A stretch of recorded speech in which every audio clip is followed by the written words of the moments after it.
Avons-nous sauvé Hérisson? Ce matin, je voulais aller me laver les cheveux et qu'est-ce que je vois dans mon jardin? Un hérisson qui s'est pris la tête dans le grillage. Non, je vous rassure, il n'est pas empalé avec les bouts de bois qui sont sur la droite.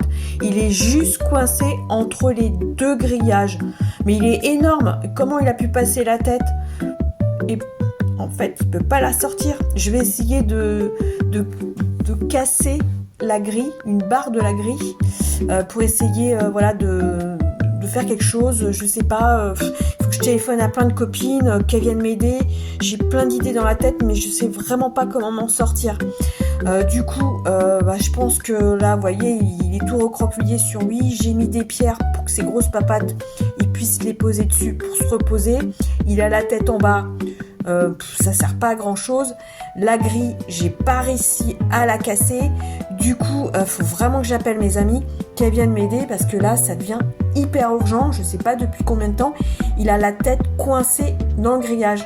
Alors, je lui fais un peu d'air, je le caresse avec. Non, je lui fais pas mal. Je l'ai juste caressé pour voir s'il était toujours vivant. Je le caresse avec des branches de laurier. J'ai été voir ma voisine d'à côté. Elle est pas là. Du coup, j'ai appelé des amis et on va faire en sorte de pouvoir le sortir de cette situation qui est vraiment très compliquée, les amis. Je suis vraiment très angoissée. Donc on essaie de trouver une solution. Du coup, on a trouvé quand même la possibilité d'agrandir ou de casser la grille avec une grosse tenaille. J'ai une amie qui est venue avec une grosse tenaille. Du coup, on a dû casser avec la tenaille donc le grillage. On ne sait pas trop comment le prendre pour pas le blesser. Il faut faire très attention pour le manipuler. On a mis 2 paires de gants pour pas se piquer parce qu'il est très très urticant.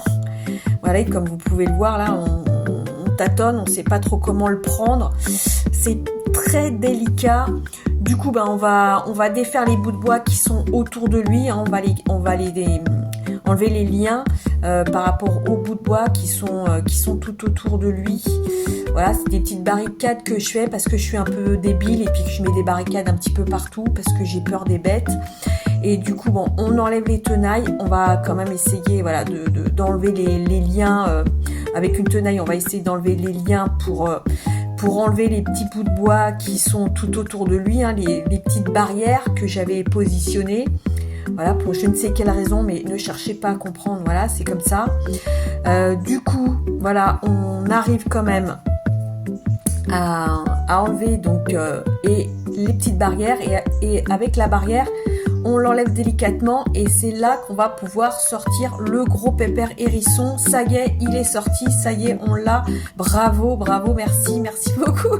Merci à toi, merci à vous de l'avoir sorti de cette situation pourrie. On lui a mis un petit côté d'eau, mais il est comme une boule, c'est devenu un gros ballon. Il bouge pas, c'est devenu comme un gros ballon tout piquant. Il bouge pas, donc là il est en plein soleil. Est-ce que c'est une bonne solution de le laisser en plein soleil? Je suis pas sûre. On va le déménager délicatement, on récupère. Voilà, on sait pas trop comment le prendre parce que il bouge pas et puis faut pas lui faire peur. Je pense qu'il a déjà assez eu peur. Donc voilà, on le pose dans l'herbe à côté d'un petit peu d'eau. Voilà, il bouge plus, il est content et puis il s'est réveillé quand tout le monde est parti. J'ai pu le filmer.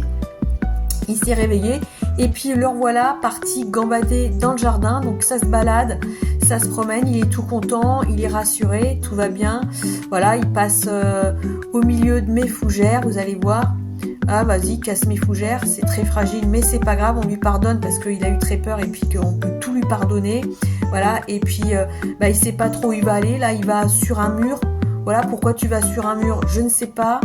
Il se met sur un mur, il reste bloqué sur le mur. Et puis, il réfléchit. Voilà, je suis maniaque, je vais remettre une petite planche à sa place parce que c'est comme ça, faut pas chercher à comprendre. Et puis, il est bloqué, il reste là un long moment. Et puis, il va se mettre derrière un tas de lierre. Voilà, du lierre. Et puis, il va aller boire. Et puis, il est heureux.